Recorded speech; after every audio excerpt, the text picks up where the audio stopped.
Welcome students to another discussion session. Today we're going to be talking about flamenco guitar and flamenco music. Today we have a special guest. We have Misael Barraza, and he's going to give us some demonstrations and talk a little bit about these instruments and the similarities and difference between the flamenco guitar and the classical guitar. So Misael, can you tell us a little bit what's the history behind the flamenco guitar? Yeah, flamenco guitar was born, interestingly enough, was the last element to really develop in flamenco. Really what began it all was the singing, flamenco singing, which used to happen in the mines and just, people who were doing labor, people who were, in house parties and family settings. That's where it kind of began, and you would typically see, if you happen to see any videos from that era, it would be people sitting around doing palmas. Clapping, yeah, and singing, but usually no guitar actually. Guitar was added a little bit later as an accompaniment instrument, purely as an accompaniment instrument. And it wasn't really until Paco de Lucia came along. Well, I mean, Paco de Lucia was the one that sort of made it global. The big boom. Yeah, exactly, yeah. Okay. Before him was Niño Ricardo, Sabicas, and I think probably people would agree that the first solo flamenco guitarist out there was Ramon Montoya, and he was the one that kind of inspired the rest of them.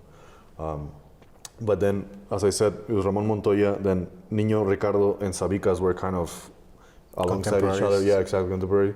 And then Paco Lucia was the one that just kind of kicked it off. And now, of course, there's a lot of guitarists all over the world that play.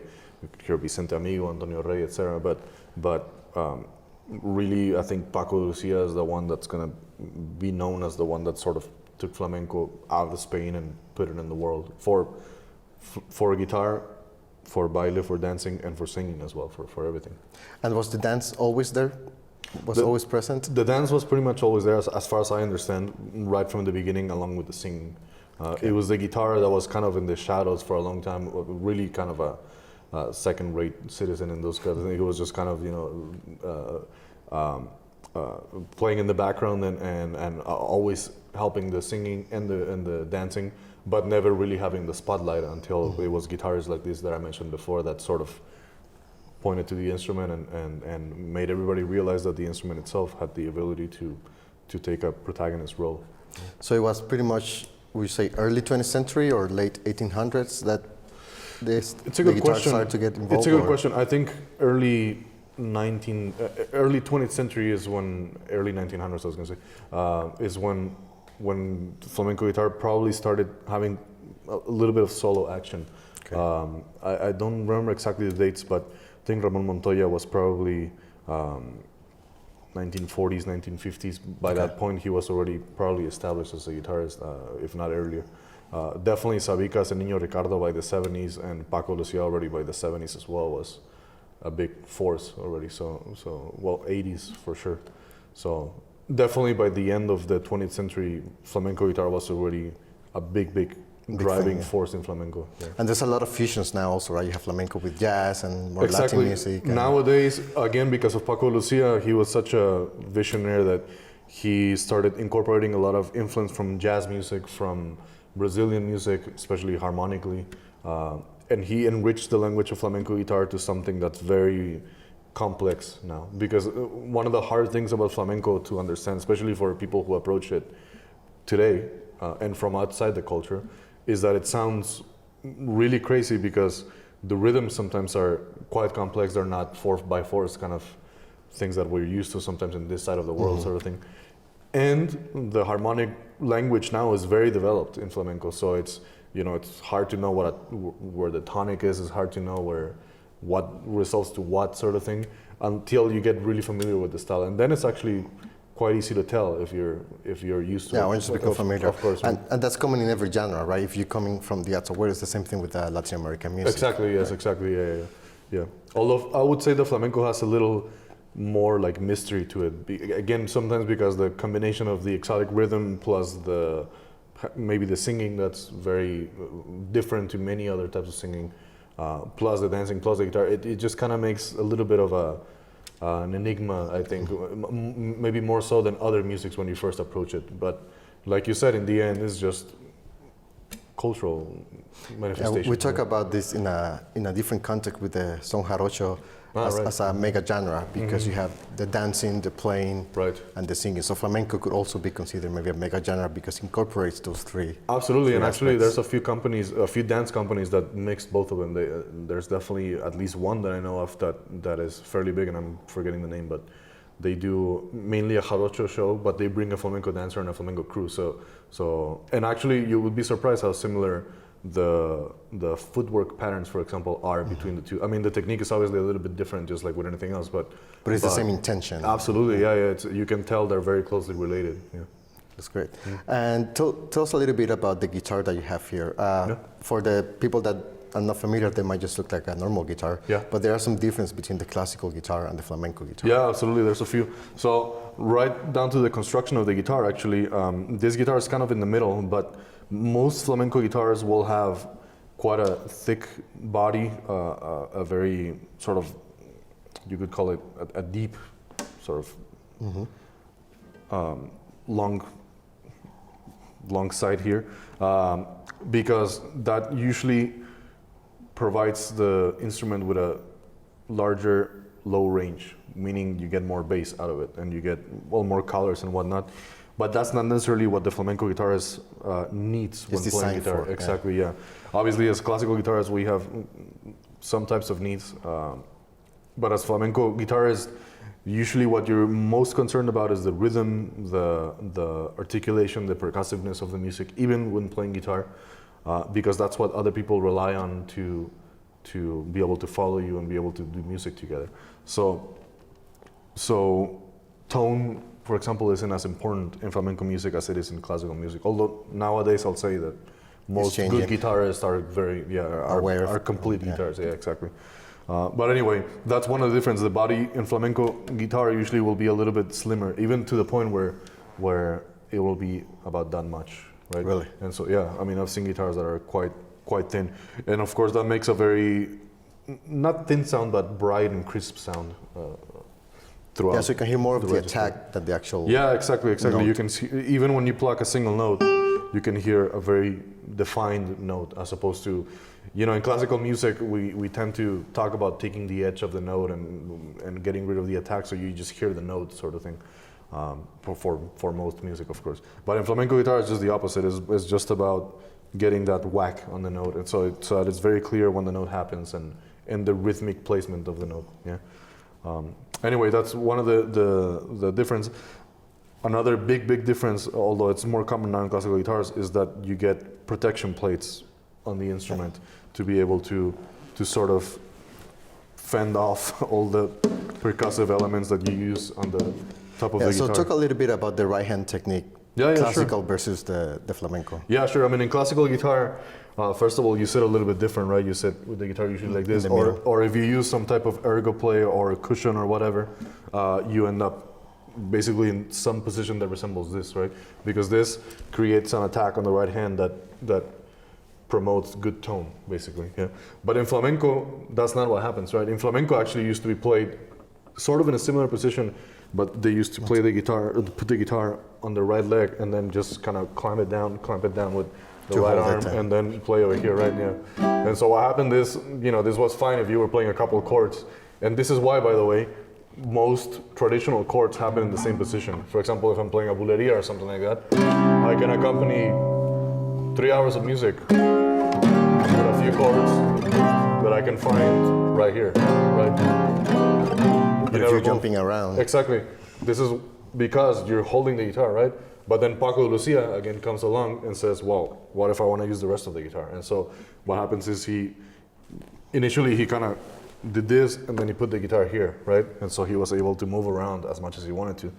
And I remember seeing a video where he talks about how much he was criticized for it, and people wouldn't go see him, and especially the traditional, the conservative, the conservative branch of purist. flamenco, exactly, yeah. Absolutely destroyed him at first because of that. But of course, it was and now obvious. Everybody does it. Of course, yeah, it was obvious that it was a better way of playing, and he showed it, of course, and that was one of the many genius aspects of Paco Lucia, and this is why we sit like this now, or with something on your footstool or whatever in your right hand is not the same as classical guitar. Yeah. But that's one of the things. And so, like you said, for the right hand, a lot of what we use is percussion intended. And so for example, we have, obviously we have arpeggios and scales and tremolo. Tremolo, by the way, is a little bit different in flamenco. It has 5 notes instead of 4. In classical tremolo, you do, right? Yeah. So it's P-A-M-I, right? In flamenco, you add an I at the beginning of the A-M-I. So you do P-I-A-M-I, right? P-I-A-M-I. So if I do it fast, you have hear another actually, note. Yeah, you hear actually more. 5 notes, exactly, yeah. So the flamenco phrasing for tremolo is a little bit different than the classical one. So that's actually quite a big difference for the right hand. And about the percussion, because you make it almost like a cajon. Right. Yeah, there's a lot of percussive elements for the right hand in flamenco. So there's one that I really like because it kind of shocks people. There's one where you strum the strings and you hit on top at the same time. So it creates a very loud sound. So I'm going to do it. Right? It's again, if you didn't maybe pay attention, you wouldn't really hear a golpe. You would just hear a louder sound. But what happens is I'm hitting the top and then strumming the string. So if I do it again, yeah, and it's kind of like going like this on your leg. You're flicking, You just flick it up, on the strings, and it makes, of course, a very sharp and concise sounding chord. Yeah.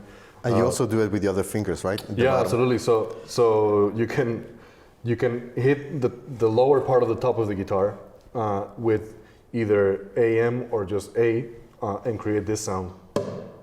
And this sound is much more subtle, but it plays a huge role in flamenco guitar, especially when you're accompanying, but in really any aspect of flamenco guitar, because this is the way that you can keep sort of a very precise rhythm.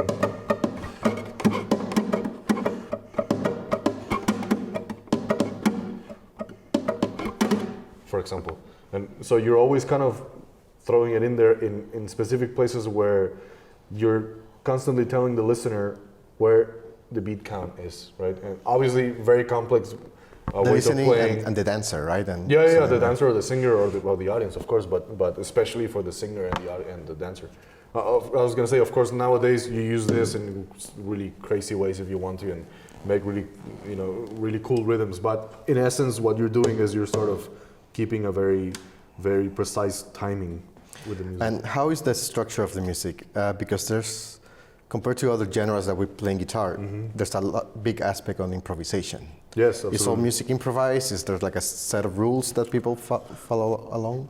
I mean, sort of, yeah. So what happens is kind of like a structured improvisation because what happens is you don't quite come up with melodies and stuff like that on the spot, although it does happen that you do that. But more or less what happens is that you already have sort of preconceived structures, a preconceived melody that lasts 30 seconds or something like that. And so what will happen is I'll be playing for a singer, for example, and the singer will sing, again, also improvising, because what happens in flamenco is that you don't have lyrics per se. You don't have a song that starts, at second 27 and it ends at minute 5. What happens is during those 5 minutes you sing as many things as you want, and they can talk about any kind of theme or happening. The first little letra is what you call it. I guess you could call it a mini lyric or estrofa. It's like a phrase. Yeah, like a phrase. You could talk about how much you love your mother, and the next one could be about, oh, I miss my father, and the next one can be, I love my girlfriend, and the next one can be, I lost my car, and then the next, it doesn't matter. So in sort of related to that is what happens to the guitar as well. You can have many little sort of falsetas is what they're called, many little structures where you play a melody and you resolve, and then you're sort of back at the service of the singer or the dancer, for example. Yeah, exactly. So in that sense, you improvise that you can put those in whatever order you want. You can throw them in wherever you want. An equivalent could be, just so they can get some connection, if they decide to do a blues in D minor. Yes. Right? There's a structure there, but everything else is pretty much up to the In fact, I think there's a term called comping, I think, in jazz music. In jazz, refers to accompaniment of the guitar. Right, exactly. Yeah. So that's kind of what you're doing in flamenco. You're kind of waiting for the singer to sing and stuff, and while you're doing that, you're comping. You're just kind of staying in the home key so they can really hear it and sort of tune in there. But then after that, especially if you're comfortable with the people you're playing with, you can throw in as many things as you want. And that's when the ultimate form of improvisation in flamenco is when you get guitar, dancing, and singing, because you sort of say, okay, what style are we gonna do? And they say, for example, rumba. Okay, you start playing por rumba, the singer sings some whatever they want, and the dancer dances to the music. So it's not like we planned it before, everything's right? pre-planned or What happens choreographed. exactly? Yeah, what happens is the dancer will use their knowledge to understand the singing and do something according to that. The singer will use their knowledge and sing something that maybe is easier to follow for dancers, and in the key that I'm playing, and stuff like that. So we're all kind of catching each other at that point. So in that case, we are improvising. We're not really improvising. The singer's not making up a lyric per se, but it is But it's improvising, improvising the melody. Exactly, the melody, and sometimes the placement of what they do, or maybe instead of finishing here, they finish there, or whatnot. They elongate, shorten, tie something together at the end.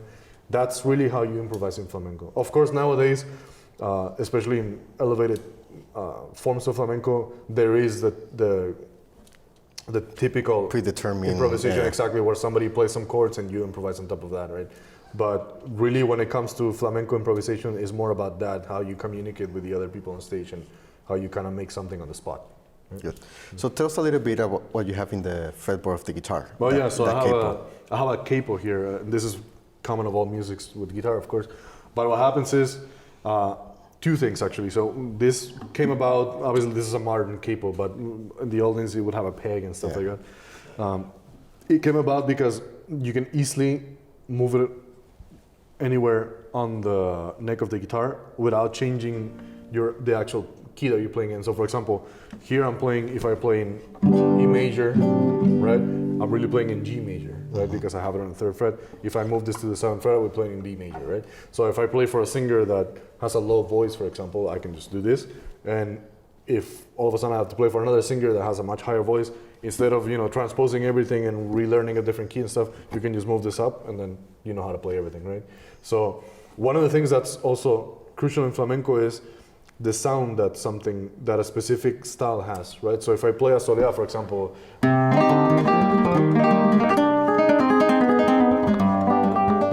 that's a solea no matter where I put it in the guitar, right? So if I'm playing for a singer and he says or she says solea, and I play, and I just transpose that to G Frisian or whatever it is, it wouldn't sound the same. So it's important to be able to have that sonority of solea. So the capo enables that, because then I can accommodate this range of singers, basically, right?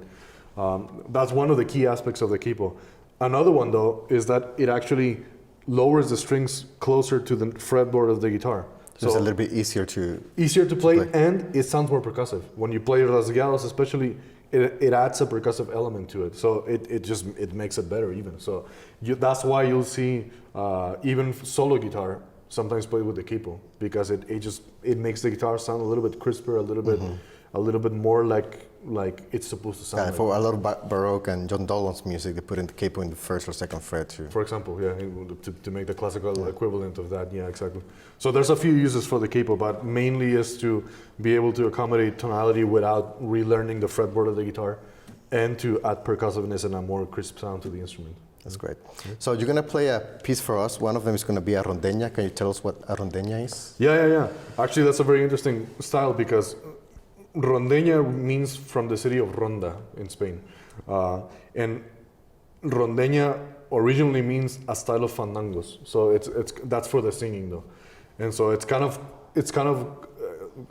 a little bit complicated, but what happens is Ramon Montoya sort of created a solo flamenco guitar style that's also rondeña, but it's a little bit different from the singing style, because typically rondeña will have no defined rhythm.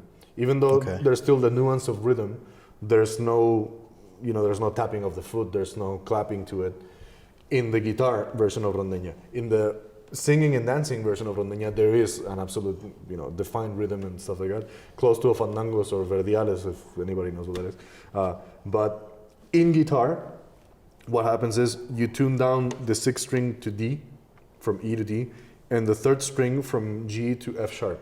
Okay. So you get a different sort of sonority out of the instrument.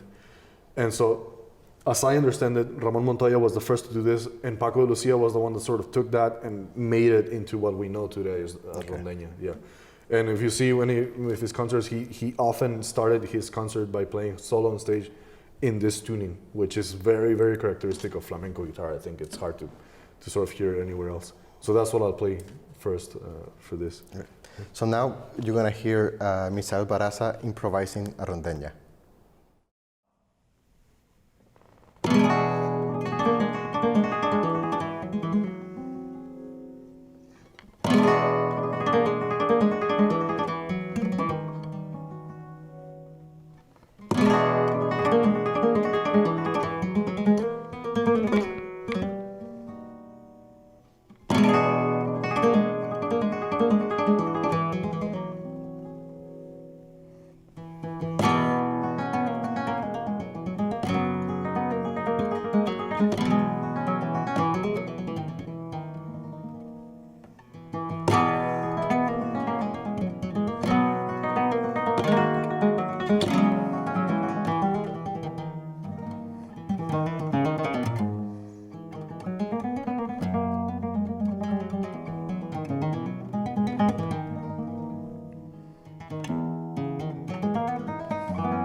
Thank you, Misael, for that rondeña. Now you're gonna play another piece for us, right? You have a Buleria. Can you tell us what a Buleria is? Yeah, absolutely. So Buleria is one of the more well-known rhythms in flamenco. It's kind of the new rumba, I would say, because everybody sort of dances to that in parties, and you know, when you go to a dance show, you'll see 10 Bulerias. It's just kind of the go-to style now. In flamenco, you have obviously flamenco is the all-encompassing genre. Yeah, exactly. Yeah, which, by the way, in at first it wasn't really called flamenco. It was called gypsy singing, cante gitano. And flamenco kind of means the amalgamation of everything. So, as we know now, people like Paco Lucia and contemporaries brought flamenco to the New World, to the Americas, and brought it back to Spain with new rhythms like guajira, for example, from Cuba, like colombianas from Colombia, of course, vidalita, etc. There's a few styles that are actually born out of the meeting of flamenco with the outside world, which is kind of interesting. But Buleria is one of the original ones. Exactly, original ones. One of the fathers of flamenco, if you want to call it. It's sort of an accelerated soleá. Before I played a little bit of soleá, which has a 12 count. But Buleria goes really fast, still with a 12 count. So I'll try to do it in English. If I were to tap the rhythm, I would say 12, 1, 2, 3, 4, 5, 6, 7, 8, 9, 10, 11, 12, 1, 2, 3, 4, 5, 6, 7, 8, 9, 10, for example. That would be 2 measures of Buleria. Okay. Yeah, and so a little bit of a mistake that people make, although it's okay to do it at first when you approach the music, is to think of it as a 6/8 measure with a 3/4 measure, right? And so you have 1, 2, 3, 1, 2, 3, 1, 2, 1, 2, 1, 2, 1, 2, 3, 1, etc. But it doesn't have the same feeling to it. Exactly. Right? What happens is that the phrases don't fit in that. The phrase, if you noticed before, I stopped on the 10 and I started on 12. So it's kind of a weird. It's kind of a weird metric to approach at first, but then it makes complete sense to do it that way. Yeah. And so what happens is you're starting at the last beat of the measure, 12, and then you have accents on 12, 1, 2, 3, 4, 5, 6, 7, 8, 9, 10. 11, 12, of course, right? So it's kind of a complex rhythm, but at the same time, it lends itself to a lot of different possibilities. For example, you can use half measures all the time. And when you start phrasing in half measures, you can make really cool phrasings that don't really happen in 12 count beats anymore. So nowadays you'll hear people sort of, even though there's the implicit 12 count, you'll kind of be phrasing in sixes so you have options. Especially when you're accompanying a singer, for example, it makes a big difference to be thinking in sixes because the singer can resolve whenever they want. So if you're sort of always in 12, you can easily kind of be stuck halfway. Be off, exactly, yeah. And also with a dancer, so it makes a big difference. So Buleria, as I'm saying, it's kind of because it's so old and so established, nowadays is played with a very complex rhythmic load, always, sort of thing. And is the Buleria from a specific part of Spain? I don't think so. I'm not a huge expert on where each palo comes from. As I said, some of them, Granadina comes from Granada, of course, and stuff like that. Malagueña from Malaga. Exactly, Malagueña from Malaga. But some of these other palos, I think, just kind of happened in Andalusia in general, yeah. And Buleria is definitely one of those that is kind of all over the place. Doesn't matter where you are. There'll be a specific style of Buleria. For example, you can have Buleria de Lebrija, for example, Buleria de Jerez, Buleria de Cádiz, right? But it's still a Buleria in essence, right? And you know, the key might change, the lyrics they sing might change, but it's still the same structure, yeah? So that's what's fun about the Buleria and interesting about the Buleria. But it's definitely one of the sort of, I would say, core aspects of flamenco, or core styles in flamenco. As I was saying before, there's many styles and we call them palos or aires. It's just a way of calling them, yeah, exactly. Bulerias is one of them, rumba, for example, as I said before, guajira, soleá, seguiría, etc. These are all sort of styles within the flamenco style, or the flamenco genre, we can say. So it's a little bit complex to approach at first, but then once you sort of get in it, it's actually quite easy to follow along. Yeah. Well, now with you, Misael Barraza is going to improvise a Buleria.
Thank you, Misael, so much for this pieces. It was a pleasure to have you Absolutely. in the class. Pleasure to be here. Thank you.